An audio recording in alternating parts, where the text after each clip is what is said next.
This episode of the MSP podcast is brought to you by Big Tex Outdoors. Everything you could possibly need for your firearm. If he doesn't have it, you probably don't need it. And PHLster holsters. Can't do a sub 5-second fast drill? We'll get a PHLster holster. If you still can't, well, at least you know it's not the holster's fault.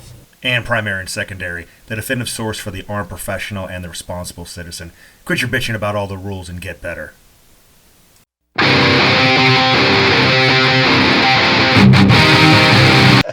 All right. Hey guys, welcome to the MSP podcast, nicknamed the Get Better podcast, nicknamed the Self-Reliant podcast.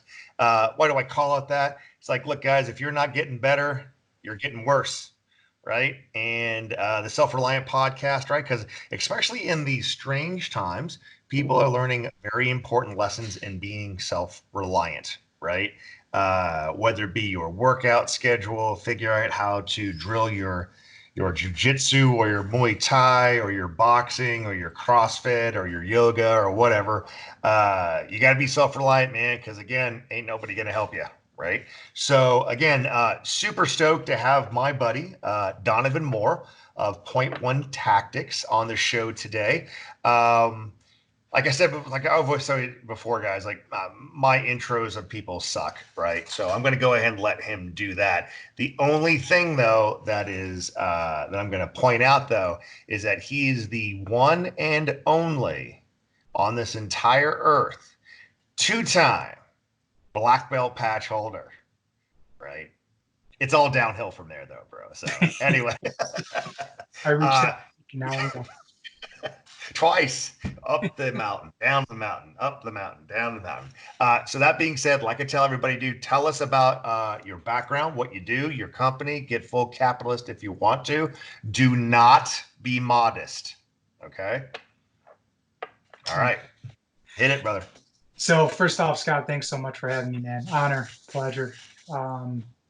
Let's see. Midwestern boy. Grew up, born in inner city Chicago.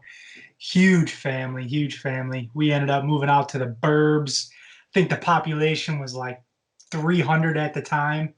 Cornfields as far as, just like Iowa, as far as the eye can see. Yeah. Still kind of like that, but a little bit more. Played sports my whole life. Loved competition, loved competing. Excelled at most sports. Went to high school, did the exact same thing, 3-sport athlete. Went to college, played sports, graduated, did some endurance racing, and then I realized this whole 8-to-5 job thing and maybe go be an accountant or something. I was never a great student. Nothing really got me that way. So then I went into the military, went into the Navy for a better half of a decade, all of it in the special operations. And then I got out, and now I'm hanging out shooting guns and learning from guys like you. So that's what I'm doing now. There you go. So, hey, can you explain a little bit more of that? Because you said Navy and special operations. So everyone tomorrow is going to say that you are a SEAL. Are you allowed to talk a little bit more specifically about that? Just saying exactly what you did, because that could work for you or that could work against you. So every time I tell somebody what I've done or where I've been or what capabilities I bring to the table for a soft team, it's so you're a SEAL, right? No, that's not what I said. Definitely not. So Naval Special Warfare is where is basically the central command that the Navy SEALs fall under. I'm a Navy EOD technician. So Navy EOD is kind of the jack of all trades. Most soft units, whether it's SF, the SEALs, whether you're green, you're blue, TACPs, CCTs, whatever it is, wherever you fall, everybody's got that on the jack of all trade work, right? I can jump, I can dive, I can shoot, I can blow shit up. We, as a Navy EOD guy, right, our specialty is explosives. So when you go into the Navy EOD pipeline, it's a 2-year selection process. You go into boot camp into the Navy. They teach you how to fold your clothes and all that other bullshit. Teach you how to stencil, because everybody wants to steal everything in the military. And by stencil, I mean you write your name on something, right? Yeah. You know who took it when they do. You get out of there, you go to your first selection phase, which is called the the dive prep phase, and it's basically preparing you for dive school. So they're beating you up a little drown proofing, tying your hands, your feet, your snorkel, porpoising. You're doing this thing. The biggest test is called IWPs. So they're called in-water check procedures. They take these twin 80 tanks and they actually fill them up with lead.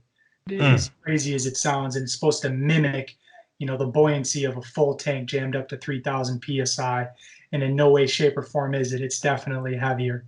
So you get in the water, it's you and your buddy, and as with any other selection course, if you're a shitbag, they fuck with you a little bit more. Can I swear on this podcast? Yeah, 100%. Please do. Please do. And you might jump in the water, they pop a strap off. So now not only are you treading water and trying to stay afloat, you got to fix your strap and your buddy's strap. A whole conglomerate of things could go wrong. So they prep you for dive phase. You go to dive phase, then you become a certified diver. So not only do you dive scuba, you have the capabilities to dive surface supply, but you can also dive rebreather. So you can be diving semi-closed circuit rebreather and fully closed, depending on who you're supporting later in the world of spec ops. And then you get into TAC school, ECS school, so a little bit of a shooting package. And by a little bit of a shooting package, I mean, when I get online for my first shooting school ever, next to me is a lawyer who's never shot a gun in his life. I'm like, what are you doing in this school? He's looking at me, he's like, what are you doing in this school? I mean, it was the basic of the basic. This is a Beretta, double action, single action. This is how you load. It was crazy. So from there, you go to TAC school, learn how to rappel out of helos and fast rope, all that cool stuff. Get to another little bit of more advanced shooting package. Then you go through your entire EOD pipeline, which is, you're talking land warfare, you're talking grenades, projos, rockets, air. You understand the basics of basics with explosives, primary explosives, sensitive explosives, secondary, low explosives, blah, blah, blah. We could talk, literally, you could talk 5 hours about this stuff. And then, then you get to your first unit. And basically, when you get to your unit, you support, let's just say you're a Green Beret, you guys are going out. We need an EOD guy, right? We're the guy that circumvent explosives. We're the guy that circumvent any type of impediment to assaults, or we can't circumvent them, then we got to go down and handle them hands-on. So, by the jack of all trades, we not only do that stuff, but we have to be proficient at the assaulter's job or the recce element's job also. Otherwise, we're now a liability to the team. So definitely a lot of training, a lot of good stuff. But no way or shape or means are we a SEAL. We have better hair. We're better looking. So there's a lot that goes into it. You can't stop there. No. You shoot better. Now, so here's the interesting thing, man. When you and I first met, and I kind of got your background clarified, right? So everyone that's familiar with my podcast knows who Jose Gordon is, right? The guy I call the Rangers of Rangers, right? Jumped into Grenada, I think, at like 15 feet, blah, blah, blah, all that shit, right? He's part of Asymmetric Warfare Group. He's one of the senior sauces up there, right? And I'm like, hey, so my buddy is like Naval Special Warfare, EOD. And he's like, oh, yeah, bro. And I got like this hour diatribe of how different units are attached to different units and yada, yada, yada. And he just told me all this stuff. I'm like, no shit. It's awesome stuff, man. It's awesome stuff, right? You're 100%. We got that kind of that, there's no books, there's no movies. And if there is, they're very far and few between. So there's a lot of cool stuff that's not known about us, which I think a lot of us like. Yeah, he was telling me like the two units, right? Or the two types of dudes out there that did a lot of work that nobody knows about is the EOD guys and the Air Force K9 guys. Before the SEALs or whoever or SF or blah, blah, blah, before they had true K9 programs, the Air Force had better K9 programs. So they wind up getting attached to a bunch of soft units out there. And they did a lot of good work. So he was telling me all about that, man. So he's a wealth of knowledge, man. I got to get you two guys in a room together and you'll love him, man. He's amazing, right? So, all right. So awesome. So, okay. So you retired from the Navy, right? Separated. Separated. Okay. I, All right. So yeah, retired separated, for 20 terminal years. leave, blah, blah, blah. Yeah. Civilians don't care. Anyway. Right. So you and I first met, right? So the first time I taught at McHenry, technically it was because of some shenanigans out there.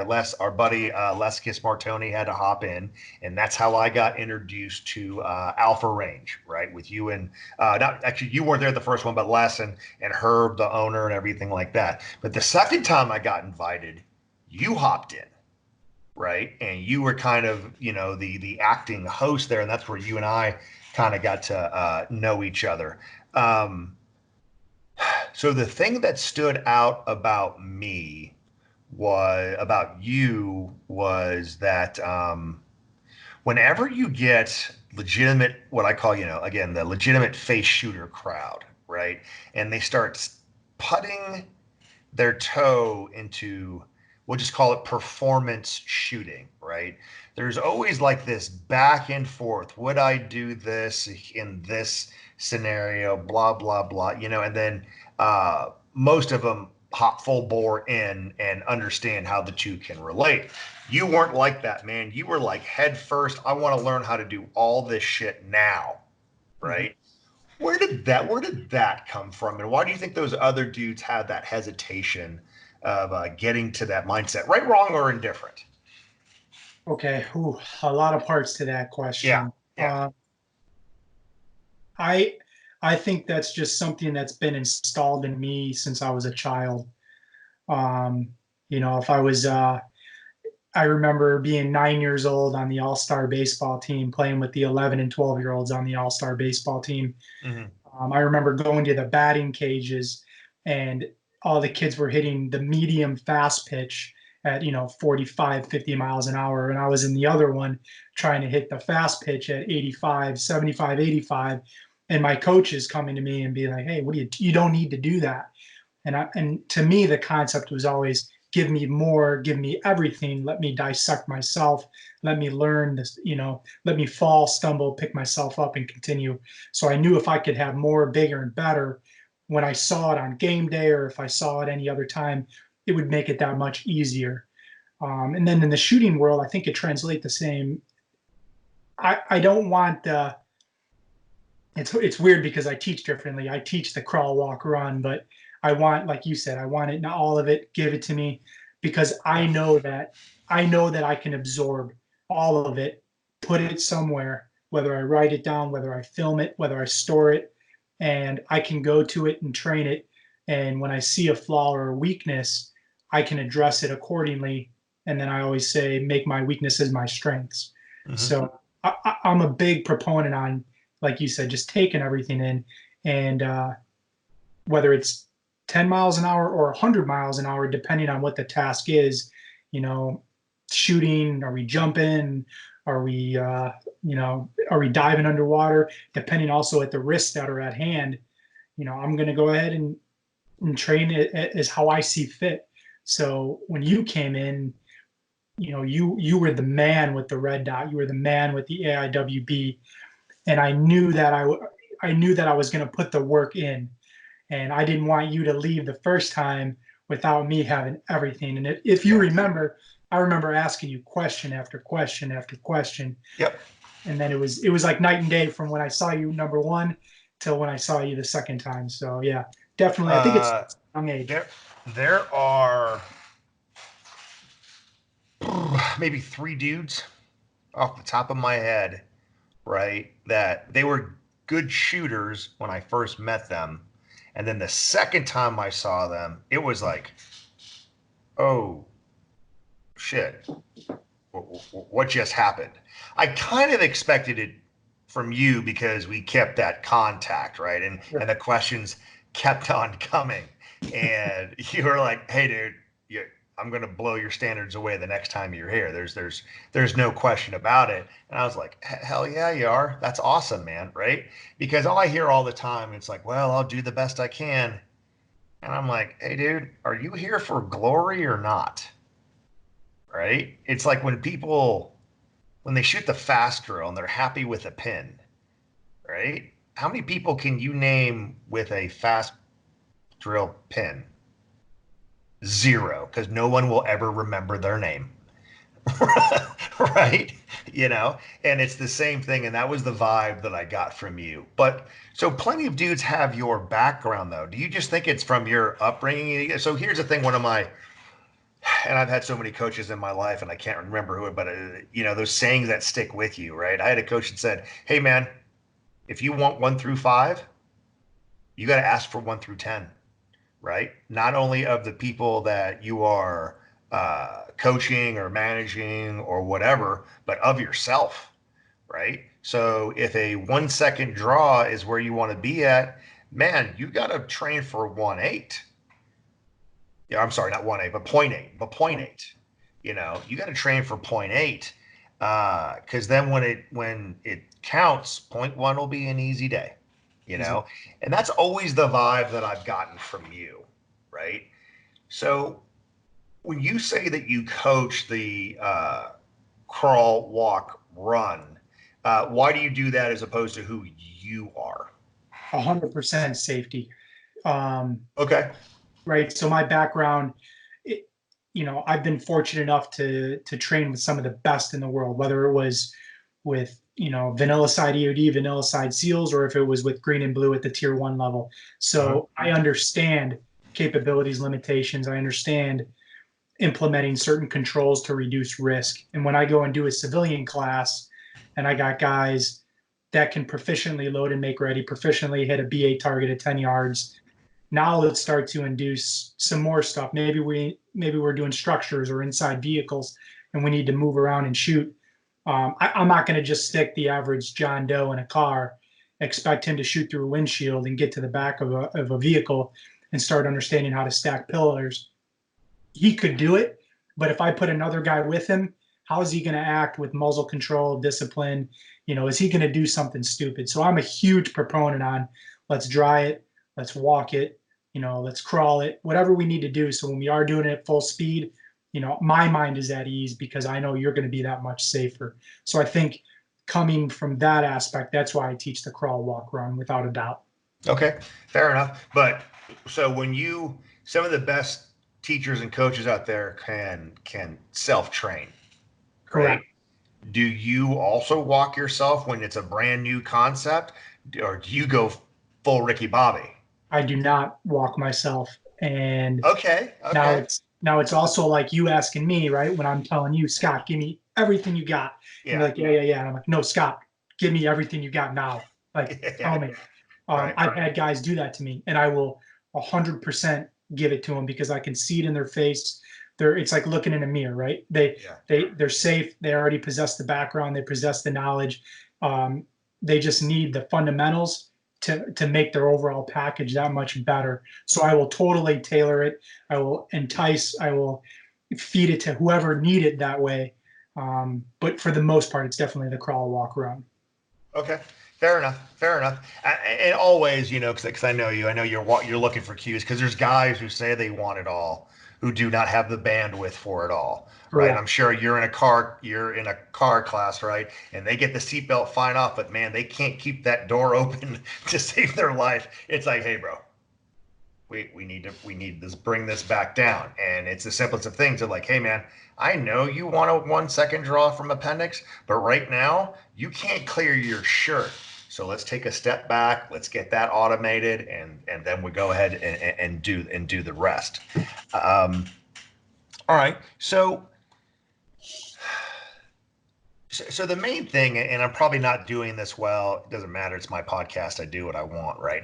But I'm trying to put my finger. What's that? I do what I want. It's the best. I do what I want, man. Hold on. I need to ask my wife. Sure. I need to ask my wife first. 1 second. Anyway. Yeah, I always try and put my finger right as a coach, to recognize those qualities in people that I know, and try and put my finger on what gets certain people to the next level, right? And the hardest thing to do is recognize that into yourself because, well, that's our normal, right? We're gonna push until we crush this thing, right? Any ideas of why you're different? Because, dude, you host, right, out at McHenry at Alpha Range. You help Herb. You've hosted what, 30, 40 classes out there, you know? Oh, yeah, a lot. Yeah. Yeah, a lot. And you have trained with and you have brought in the best of the best, right? Mhm. And you've trained with plenty of other people. And I think you're at the point, or a while ago, you were at the point. That's a compliment, by the way, not a judgment. To where you can walk yourself through most POIs and have enough bandwidth to see what the other students are doing, right? Absolutely. Any idea why those other people are just like swimming in their own sea of confusion while you are just so far ahead of where they're at? That's not a clear question. It's very abstract, but this is like the $1 billion question as an instructor, to be able to see those characteristics in a student. I go like, that's a blue chipper right there. You know what I mean? Sure. Okay, so I think there's two things that allow somebody, you said, you made a key point, that next level. Mm-hmm. I think there's two things that'll get somebody there. One of them is understanding humility. Mm. I think that's, I live my day in high school, the superstar, three sport, all state athlete, and, thought I was as cool as I've had my ass kicked so many fucking times. Yeah. I've failed so many times that now, you become a man, you grow and you understand humility. And I think it's a huge thing, like for instance, you understand your capabilities and your limitations. You're not only a phenomenal shooter, but you're a hand-to-hand guy and you can handle yourself. And you're outside of Walmart and somebody starts trash talking to you, right? And they're just running their mouth, running their mouth, running their mouth. My guess, knowing you're just going to laugh at them, turn your head and walk away and avoid confrontation. Yeah, I won't even laugh at them because that invites me to engage. And knowing my temper, because I got one, right? Knowing my temper, if I even laugh, that gives me permission to engage. And I don't even do that, dude. I keep on trucking. I keep Smart. on trucking. So, yeah. Exactly. Right now, I would go to challenge that the guy that is looking for it or potentially trying to engage in that type of activity or altercation, he's never had his ass kicked. He's never been humiliated. He's never been, he surrounds himself with people where he's the alpha 24/7 and he gets away with that type of stuff.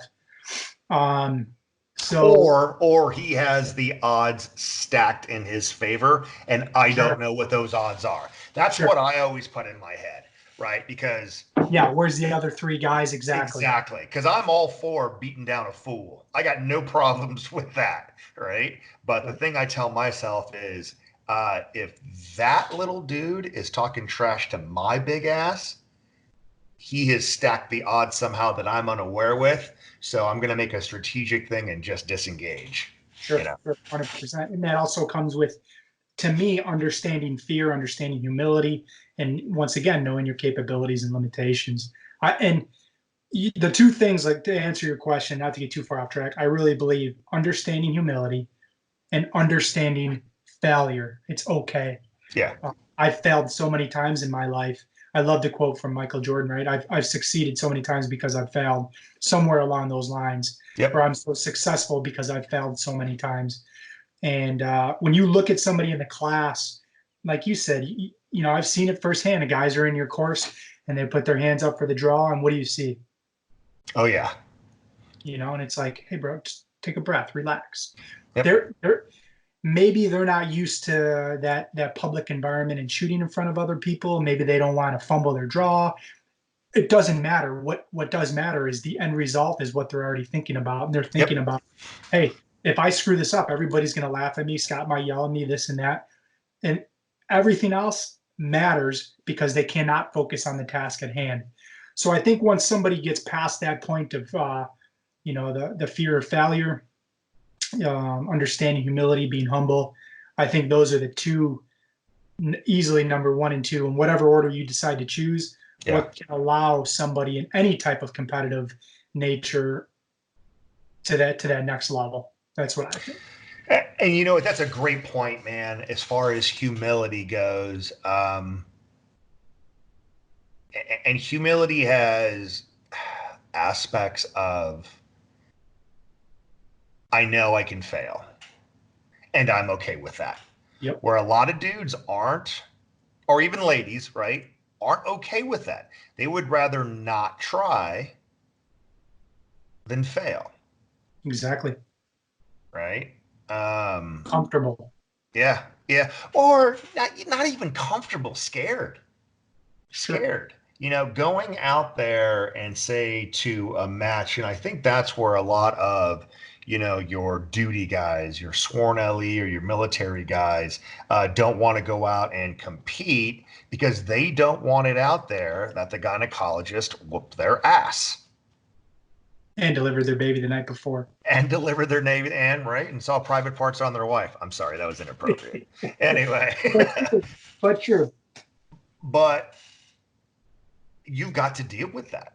Yes. You've got to deal with that. And I think, you know, for your individual thing, and this is not the case for all of the guys that I have seen that have, you know, done great service for our country, but pressure doesn't get to you, right? For the most part. I mean, it might, right? But that whole shaking thing, that whole, oh my God, Scott's behind me, he's going to give me feedback on this drill, that doesn't happen to you from what I've seen. Do you think that is a direct relation to the things that you have experienced to where the pressure in a class or a match or a standard or drill doesn't really get to you, or does it get to you and you just masquerade it well? So first I'll say 100% it does get to me. And Okay. I think that, you know, easily I could say, yeah, of course, dude, appreciate it. Nothing gets to me, right? That'd be a complete lie. And I think part of that also is a lot of the guys that I used to operate with would say the same thing. You know, hey, are you scared? Yeah, I'm fucking scared, because the more you admit it, the more you open yourself up for understanding. The knowledge to me is power, and I have no problem admitting that. And yes, it does get to me a little bit, but there's ways of mitigating that because you're so, I guess you could say, accustomed to it, or you've been open to such bigger fears. You've been open to such bigger issues and things at hand that when you're shooting a line on a drill, even though there's a lot riding, it's nowhere near the real life experience that you've seen or been through. And that could be whether it's on the battlefield or with, you know, the way you grew up with your mom and dad or whatever it may be. Mm-hmm. You know, everybody's got a different walk of life. But I think the biggest thing to understand from that is how you deal with it. And for me, breathing is huge. I don't focus, like I said, once again, I don't focus at the other 15 people behind me watching. I don't even focus on you and judging me. I don't focus on, you know, if I drop my gun, I'm focusing on winning. I'm focusing on, I know what I need to do. I'll walk through the entire process. If this is how I clear my shirt, the claw snap up, I'll run through that. I'll run through it maybe once or twice. I do my breathing drills and then I'm good to go. Yep. So actually a funny story on that. Yep. I don't want to go too far off. No, please do. The first time I shot your black belt standards, not the first time, I'm sorry, the second time when I got my first patch from you, we went back to the back door. Yeah. And there's a cell phone video out there that I have, and somebody gave it to me, and you can see me doing my box breathing drills, which is very accustomed, you know, in basically all special operations and learning how to clear your diaphragm. I'm sure, you know, they do it in yoga and all these other things. Yeah. But you can see me. I reholster from a practice draw, and then you go, "Are you ready?" And I said, "Nope." And you're like, "Okay." And all of a sudden, my chest gets so inflated. I drew my box, did my 8 seconds in, 6 seconds out, and then I said, "I'm ready," because I was so focused that it didn't matter where you were at, where anybody else was at. It was about what I needed to do to be successful, and no outside influence was going to deter me in that way.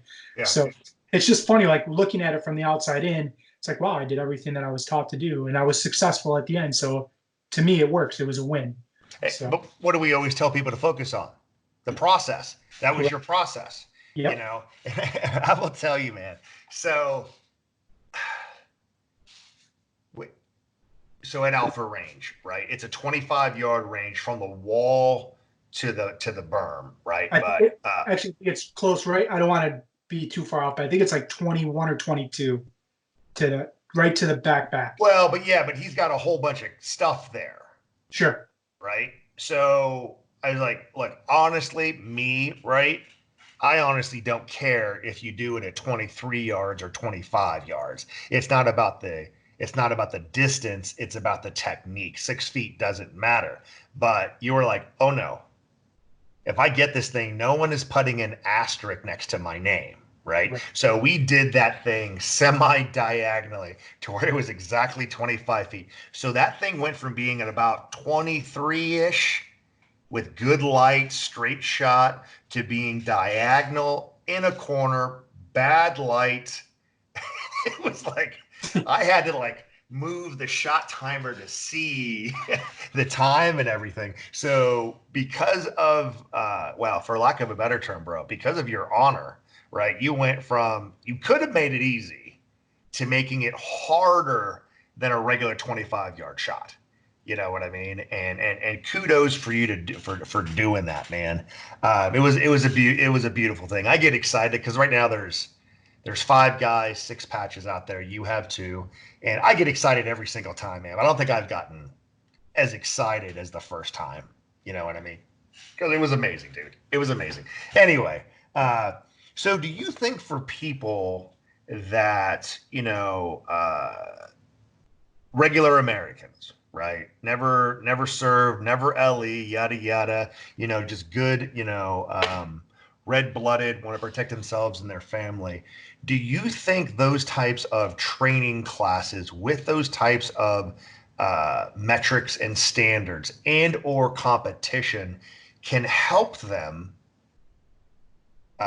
when the proverbial shit does hit the fan? You know what I mean? Because so you said your experience in the military and special operations helped you with that. Do you think the same is true in the inverse? So are you asking me, do I think the everyday person would take a class, would benefit from it if in real life shit were to hit the fan? Yes. 100%. Okay. Speak more to that. Why is that? Well, I'm a huge believer on doing something is better than doing nothing. There's just no doubt about it. Now, is there a right way and a wrong way? Sure. Is there a better way, a more efficient way? And, for sure. But for the most part, we right now as a country, we're so lost with people buying and purchasing firearms. And I know people firsthand, and they have the wrong fucking caliber for their pistol or their revolver. Oh, yeah.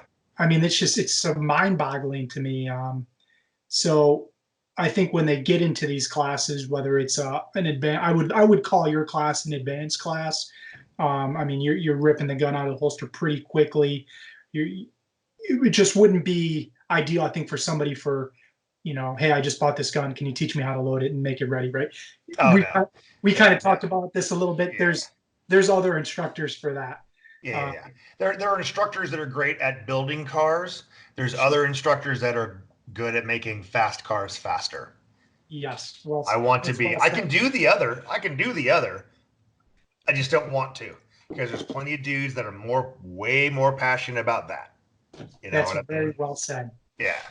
I want to make fast cars faster, Sure. And I've always been like that. Even when I was in the business world, I was always like that, right? Don't give me your startup. Give me your struggling region. Sure. And I'll blow that thing up. Okay. Awesome. So one of the things, and I want you to kind of talk about this, right? Because you have been dabbling in competition, right? We brought up Alpha Range in McHenry a couple of times. It's an indoor range where they have a USPSA match. It's the MISS, right? Yep. The go ahead. You probably know it. I don't even. Go ahead. McHenry.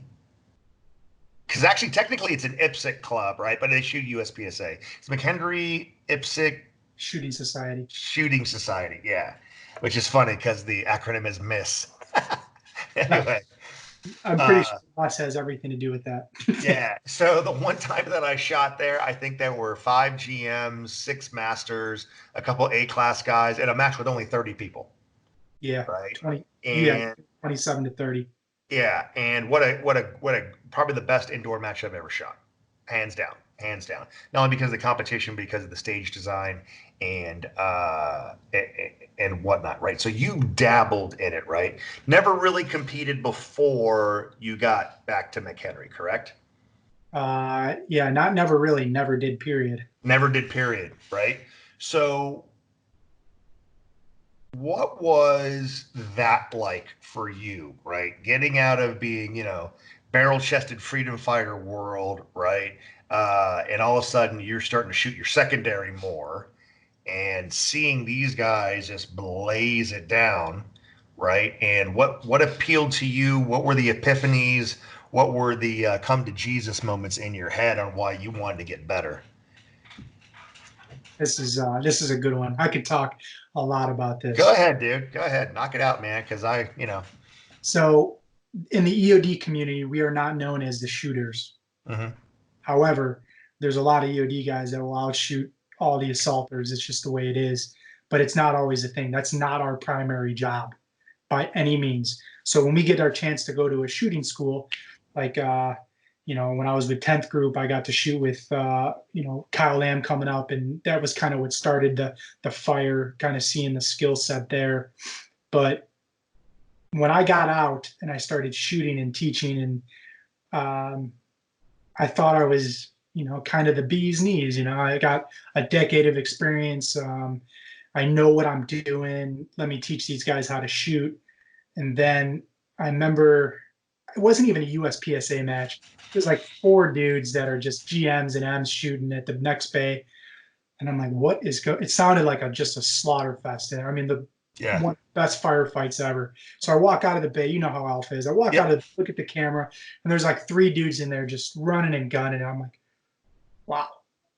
Like, wow. Because in my mind, I've never been open to that style of shooting. So Mhm. all the, you know, whether it was with the SEALs or SF and doing CQC work, everything was very slow and methodical, Mhm. right? Just the only time we really did have speed runs was either HR stuff or we're breaking through a threshold. Other than that, it's hold your points of domination, understand everything else, and just move. Corner fed, center fed, and 100% accountability for your rounds.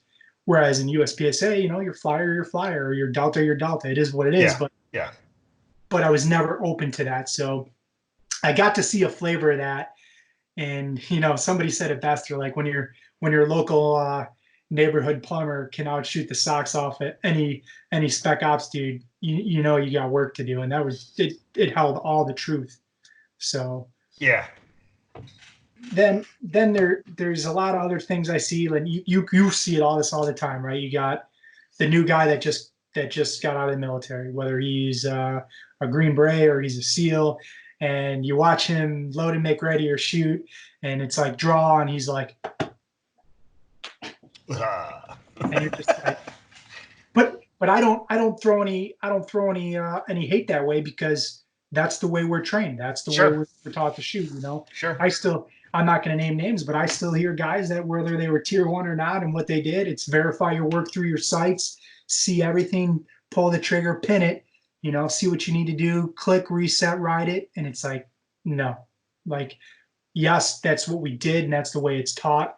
However, if you want to get at that level and you need to really understand, and that's where me always being a student first, and like you said, bringing a multitude of instructors in around me, surrounding myself with the best and learning from the best has taught me. I truly understand and know now. I wouldn't say what is right and what is wrong. I don't want to go down that line, but I'll say without a doubt what is more is efficient and what is not. Mm-hmm. So, um, yeah. Yeah. Yep. Watching those guys, it just, and then I had my goals in myself and what I wanted to qualify and all that. And I said, I'm going to do it. And I just, I think I haven't been able to do it this year, spending so many years overseas, and now with the wife and kids. Now I'm trying to spend more time with the wife and kids. but last year I think I shot maybe 5 or 6 different days, and really had love for it. I was nipping at some of the GMs and M's heels, running from appendix and open, and it was good. It was definitely good. Yeah, that was a good time, dude. You actually beat me on that classifier that we shot. I mean, I think you got like a 70. It was Steely 7. We both shot from concealment minor, and it was Steely 7. And I think you got like 79.5, and I got 78%. And I was feeling good about 78%. Anytime you can get high A, low M out of concealment in open on a classifier, you're awesome, right? You just happen to be more awesome that day. And the thing that you have that I don't have is you still got your mobility with your knees and stuff like that, right? Yeah, for sure. So, and again, the person you remind me of the most, or very similar to, is Jay Beal, right? So Jay Beal is the first person to make master in open from concealment, right? Now he's a GM in carry opticing stuff, and your guys' games are very, very, very similar, man. So when you get that, can I let out the bag of what your project is with your GAT?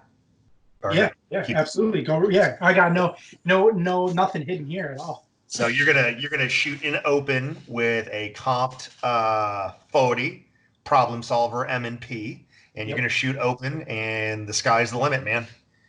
The sky's the limit. You know who I need to get you in contact with is the guy that I had on the last time, Josh Froelich, right? Okay. He's a world champion shotgun guy, PCC guy, but he's sponsored by STI, and he doesn't shoot from concealment, but he shoots open with an STI Omni and stuff.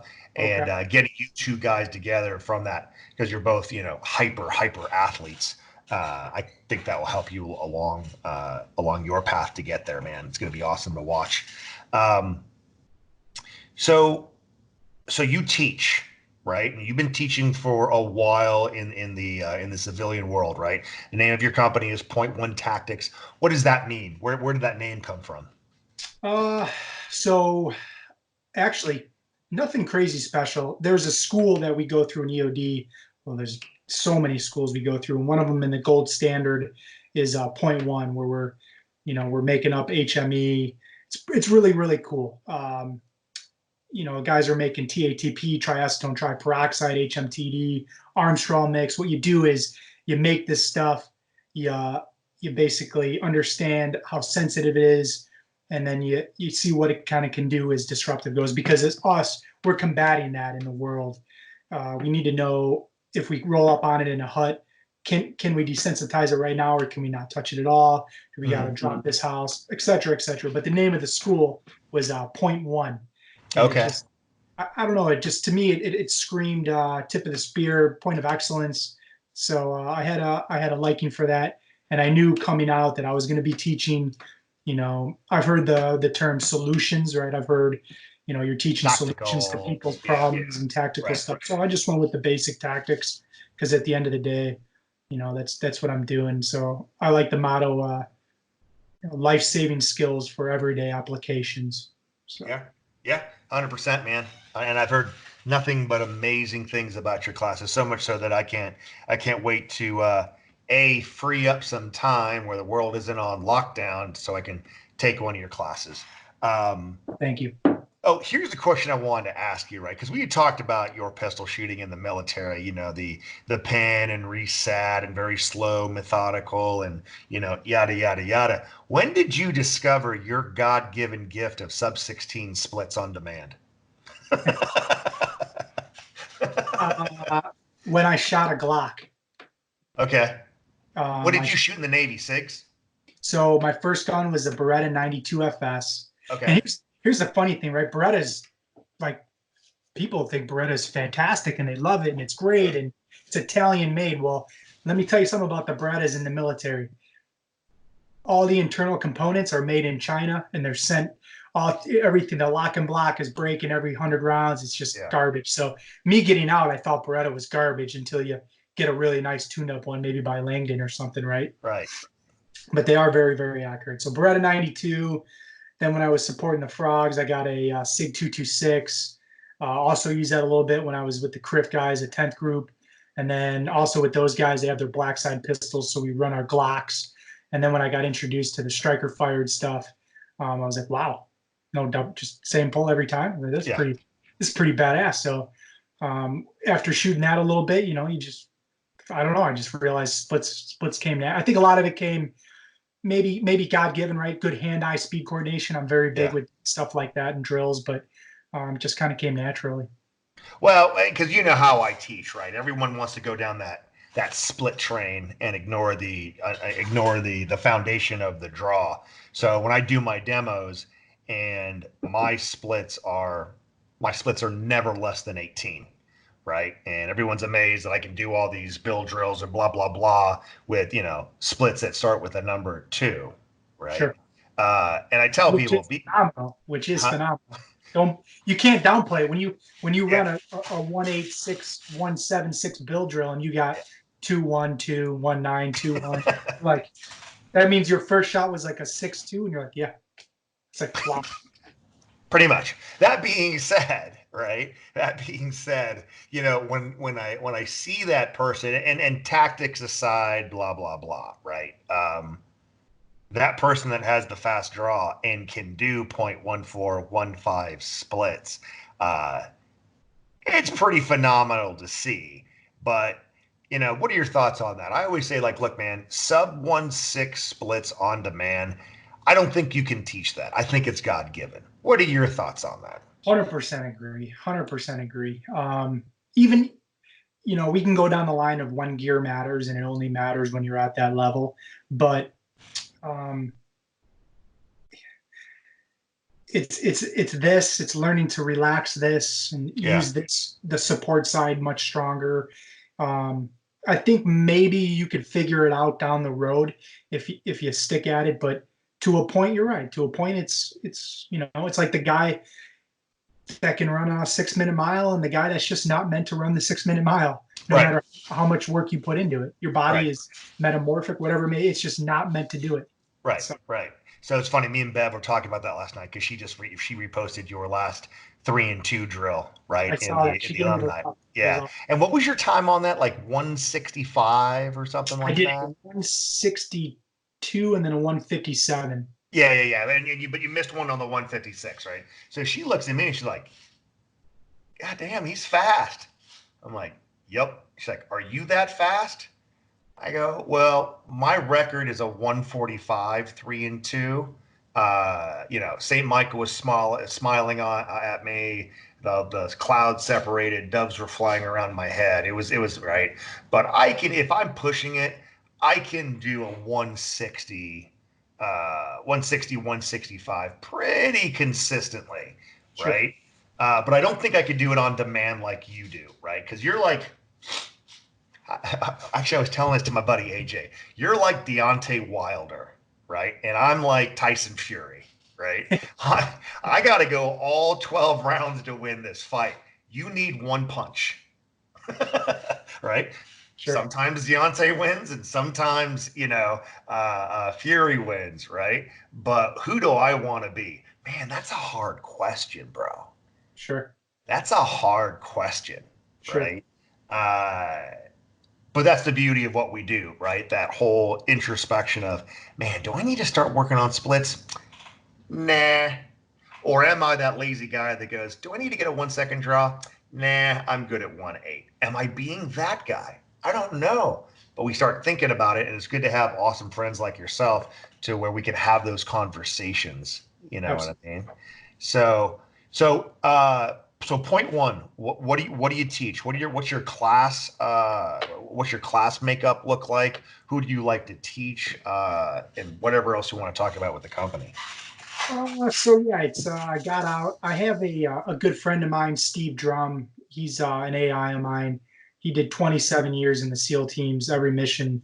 He's been around 27 years. Yeah, actually, I should give him a huge shout out. If you want to talk to a guy he's a speaker now, phenomenal speaker.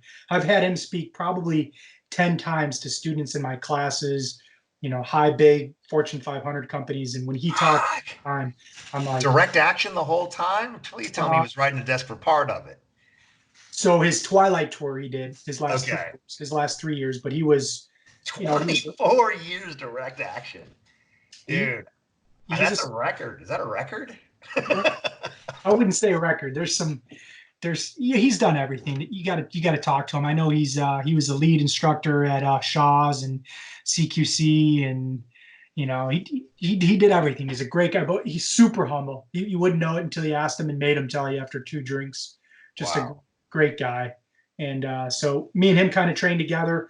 My ultimate goal as a company is to give back to the EOD community in any way I can. And I got a lot of friends that are still active.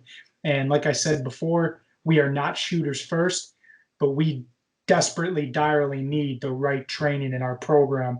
So when the high speed guys are going to support the assaulters and doing those missions, that they're well equipped and trained, and they possess the knowledge, the skills to fundamentally apply them to whatever situation arises. And to me, being a guy that's been there, done that, and knows the mission set and knows everything about EOD, what better than that? Yeah. So my ultimate goal is to give back to them. I'd love to be able to be, we call it like a workup. So before you deploy, you're always doing all these workup drills. I would love to be, or even sustainment training during, downtime. I'd love to be able to train EOD cats all the time. But until that kind of happens right now, I'm just, honing my skill, training the everyday citizen that wants to learn, wants to educate himself, wants to better prepare himself from and that's the great thing about the pistol, like getting out, like you said, my bread and butter is the rifle. I'll pick a rifle up all day long and shoot that thing and love it and teach it all day. But I really had to hone my skill on the pistol, not only to be able to demonstrate it, but then to also understand it a little bit more and, what's the best way. So that, that's kind of it. I'm not a, I grew up boxing, fighting. I used to drive up to Milwaukee from my college 3 times a week to Duke Rufus's gym and throw hands for. Oh, no shit. I didn't know that. Really? Oh, yeah. Oh, bro. And here's part of it with understanding humility, right? Even then, thinking I'm good. I had a buddy of mine from the south side of Chicago who went to college with me, a stud football player who was a Golden Glove boxer. Even with all that training, that dude would just pepper my face, just fucking pepper me all day. But it's I would love to teach it, but I haven't been around it enough or sustained it to want to do that. So I don't step into the world of combatives, even though we did that nonstop in the military. Mm-hmm. And in the military, my combatives was always with the primary and creating space so we can use it usually inside a structure, around structures. I think I know my capabilities. I know my limitations in my role. There's so many other people out there that are better than me and that could provide the right information and do it right. I'm just not the guy for that. So for me, it's always about making you better, faster, and more knowledgeable around weapon systems.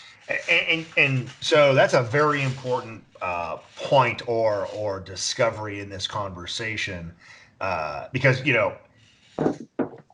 as a teacher, as a coach, right, I'm always trying to find or recognize those things to say, this person can perform at a much higher level. What things can I see in them, right? So we talked about humility. There is no greater humility than getting your ass beat, right? Because you could be the baddest ass on the face of the earth, man. You walk into and spar with an experienced jiu-jitsu guy, kickboxer, Muay Thai, wrestler, you will learn humility, right? Amen. And you learn very quickly it's not about working harder. It's about working smarter, right? Because it doesn't matter how big and strong you are. If you can't activate your hips and turn and sit down on a punch or a kick, it doesn't matter how hard you're working, right? If you can't escape the guard and get a good position, then do the submission, right, without losing the guy, you can work hard all you want. It doesn't matter. So that's where technique, man, technique. I mean, all of the people listening to this podcast I'm sure they're sick of blue in the face talking about efficiency and technique, but it's the truth. Mm-hmm. It's the truth, man. It's the alpha and the omega. Amen.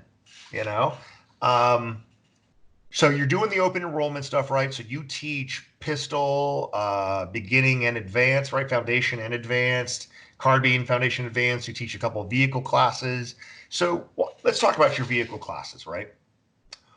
Why should somebody who's gone through the vehicle, it's the term I'm looking for, vehicle class circuit, take your class? Let's see here. I don't like I'm going to, even a lot of people I know, they're probably not going to like this answer. Okay. There's a lot of get me two guys in the vehicle with fucking kit, multicam, and NVGs, and let me shoot around my car. Who the fuck cares? Right? You're telling me you're in the middle of Iraq, Somalia, Afghanistan, Libya, all these whatever countries you want to name, rolling around in a Vic, you're not. You're rolling down I-84, 94, 62, whatever your highway is, in your civilian clothes with your pistol, with no NVGs. Right. Are you training the right way? Right. Right. So I get it if you're training, SWAT, LEO, if you're training specialized units, then that's fine. But I see a lot of these guys that are either playing dress up, they're getting into their vehicles, and they're running the show, and I don't understand it. I just don't understand it one bit. To me, you should be training with, the saying of EDC. What are you carrying every day? Right. If you got a shorty, you got your rifle in the back and your backpack and Vertex, all that great stuff, then awesome. Utilize it, train with it, but train with it the right way. So in my class, and this is a lot of the good feedback I get from all the students is, they're like, I want to run my rifle. And I'm like, hey, do you use your rifle? Do you put it in your back seat? Do you store it? Is it in your trunk? They're like, no. I'm like, you can run it all you want, if this is what you want to train on. But I'm telling you, you're going to get so much more out of this if you leave that aside and you run with your pistol right now. And they kind of think about it and they're like, yeah, right on. So now we're focusing on, real world situations. I'm pulling up in the gas station. I'm pulling into my driveway. You spend, one of the thirds is in your vehicle, whether it's at home, at work. A lot of the time it's in your vehicle. Some people it's even more. So I'm a huge proponent on what are you doing every day to mitigate putting yourself in a bad situation. And these are the things I talk about in the vehicle class, and then I'm sure a lot of the basic stuff is just like any other vehicle class. We'll talk about ballistical data, putting rounds through windshields, door panels, ABC pillars, how to stack them. But I want to put them into the positions of where they could be the most successful. And a lot of this comes from my training and experience in the military. I was very fortunate enough. My first deployment was with a task force. My team leader was from CAG, a few Six SEAL guys, and watching footage from these guys previously doing air-to-vehicle interdictions and vehicle-to-vehicle interdictions, and how they maneuver around the vehicles and what they use, and just watching the film and studying it was huge. And this is the way things went down in the real world. So looking at it not only from an offensive side, but a defensive side, I think I bring a lot to the table as far as that comes. And then Steve, my AI, I'll try not to teach a vehicle class without him, because he brings so much knowledge to the table also. Awesome. Cool. Okay. All right, brother. So we're at about 58 minutes right now, man. Great points on everything, as I know they would be. So now we get to everybody's favorite part of the show, the get it off your chest segment, right? So I just did. You did a little bit, right? You did, but you were being political about it. Not political. You were being nice about it. Now you don't need to be nice about it, right? So you can rant about anything you want, right? Anything in your purview, doesn't matter, and try to keep it to, I don't know, military experience, competition, training, the firearms industry, whatever you want to talk about there. Don't talk about your neighbors, because nobody cares about your neighbors, right? But as a framework, if you so choose, right, what do people need to start doing to get better, and what do people need to stop doing to get better? That could be getting better at shooting, getting better at tactics, being better people. What is the firearms industry? What do they need to do to make it better, whatever that means? So whatever you want to talk about, brother, it's your time. All right. So I literally just wrote 2 sentences down on my notes. Okay. Um, I wouldn't rampage or ramp um, on a specific thing, but you did strike me there, and you said, "What do people need to stop doing to get better, and what do people need to stop or start doing to get better?" Yep. So here's where I'll say what they need to stop doing: stop being an alpha. You got 2 ears and a mouth for a reason. It's an old saying. Yep. Listen more, talk less. There's a reason why you're in the class. You're not in the class to perform. You're not in the class to show everybody that you may be a better shooter than the instructor. You may want to show off your Gucci Glock or whatever. You're there for a reason. You're there to learn.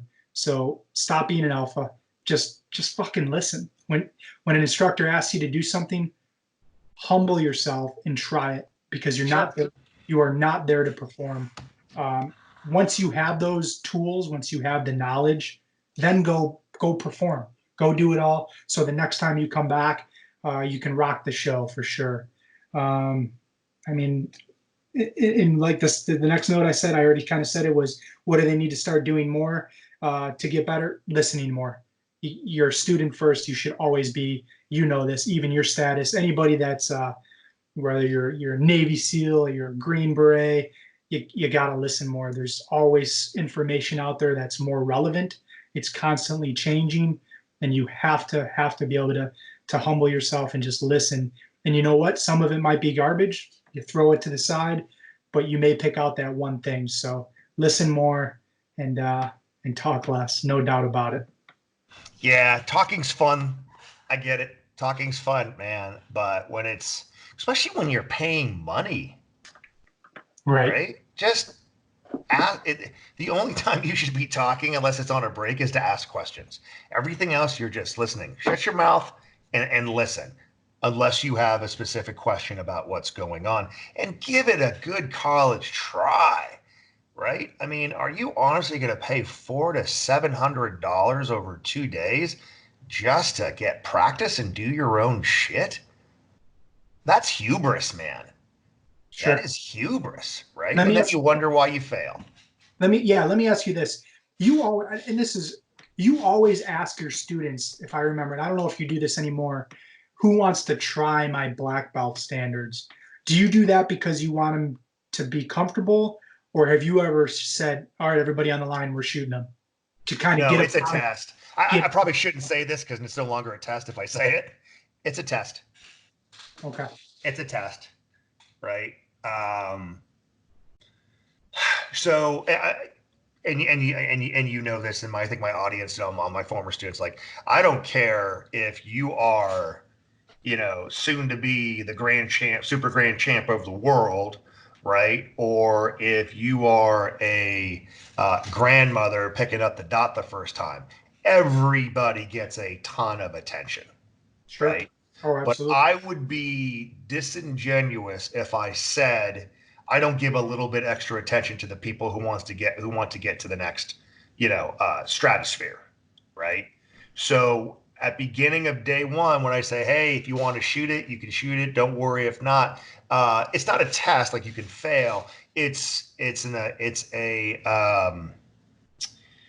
evaluation on who wants it, right?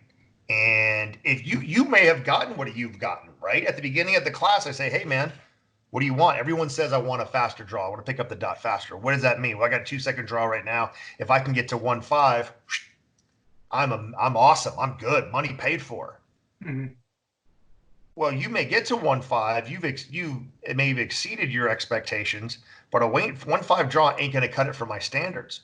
So why am I going to force you to shoot my standards?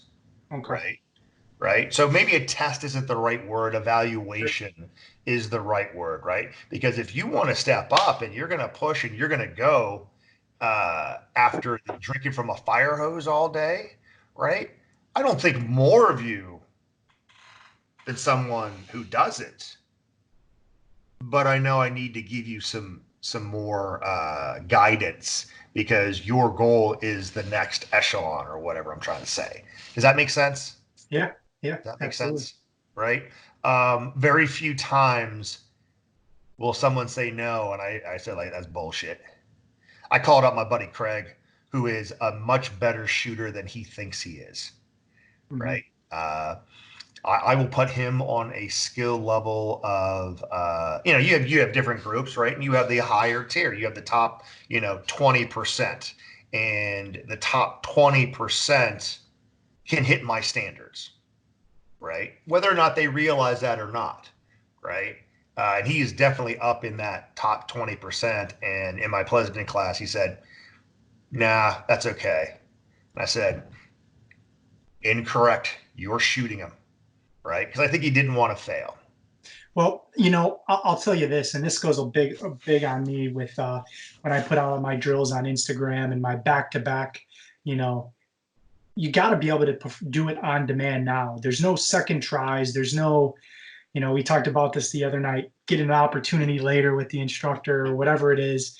When you run your drill or somebody else is up running their standards, and you're a student in their class, you got to perform now. It's now or you don't perform. Right. So, right.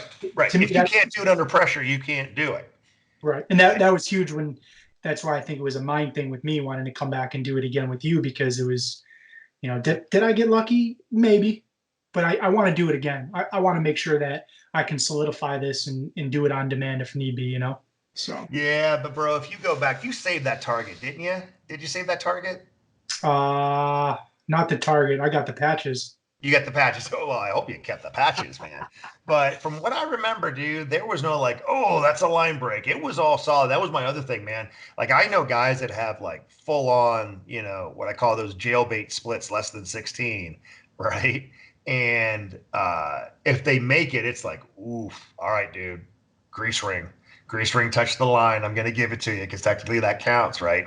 All your stuff is accurate. 100%. It's all accurate, right? And that's the thing. And your splits are what make me think about understanding the skill. Do I necessarily think that skill for a self-defense paradigm is necessary? I think the draw, you should put more time into the draw, right? First rounds on targets is what wins fights. Agreed.